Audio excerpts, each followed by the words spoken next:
Hello, it's TheDutyPaid, and I am playing Hydorah by two individuals, Loco Malto and Grazor87. I hope I pronounced them correctly. Now, these are free-to-play games. The link will be in the description. Now, the first one is a classic game, a bit like the old R-Type. If you ever played that, R-Type sort of Gradius.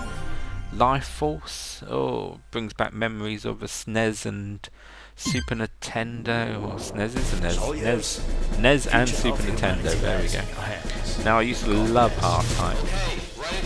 And these are kind of new games, retro feel, but completely new, so there's no problems with licensing and everyone's crazy nowadays. So we kill the little, god, I think I'll leave that one. Long time since I played a side scrolling shooter. I don't know what's wrong with my voice nowadays. I can barely talk anymore. So basically, collect the power-ups, which will give you better weapons and shields and maneuvers.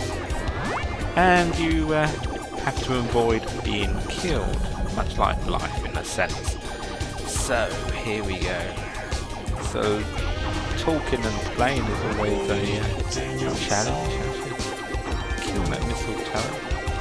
I don't know how far we'll get. I've had a couple of games to check audio levels and all that malarkey. Now this boulders reminds me of a classic level in I swear it was Life Force for the NES. I think it was Salamander as well in some places. Ooh, that didn't fit right. Shield, that's always a bonus. I used to play these games for ages, remembering the almost exactly where the missed the power-ups, where the bullets would fly. Now I remember the I think it was Life Force, there was a massive brain with an eye on the end of it. So this is like familiar but all new. These it was Ripple, wasn't it? Ripple Shot was the round one. And that's enough of going on about the past. These are good standalone games. I'm playing on the 360 pad, which is my favourite. And it's good responsive controls. So basically you hold down the, I believe there's a missile power. New weapons. Bombs. Perfect. And that's not bad at all. So, Blue Eden save game progress. Let's just crack on. There we go. So, primary, not much choice. Secondary, I now got bombs and missiles. So, that's a friendly, so to speak. Going to be a lot of ground scraping in this one. So it's got the it's in the power-ups. It's got the old classic pixel feel. If you ever get a copy, if you ever pick up a Super Nintendo, and you can plug it into your TV, that's a big thing. It's all PAL connection. It's give you a little switchy block.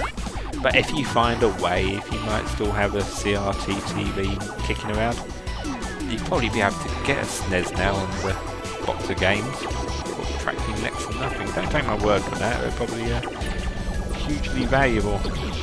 I know there's some classic NES and SNES games out there which are valuable and have just been killed. So how many lives have I got left? 3 power. But it's a nicely polished game. Now, okay, games have moved on a long way, but if you're looking for a challenge, I was reading, it was about classic DuckTales when they re-released that. A lot of people were complaining that their kids found it, slammed into rock, that their kids found it too hard to play. Now, I played the classic DuckTales when I was a wee kiddie, about 10, 11 years old. And it was a hard game, but you just accepted it back then. There was no checkpoints, you fact, a lot of the times you had one life, and when you died, they were kind of like arcade almost conversions, and you just went back to the start.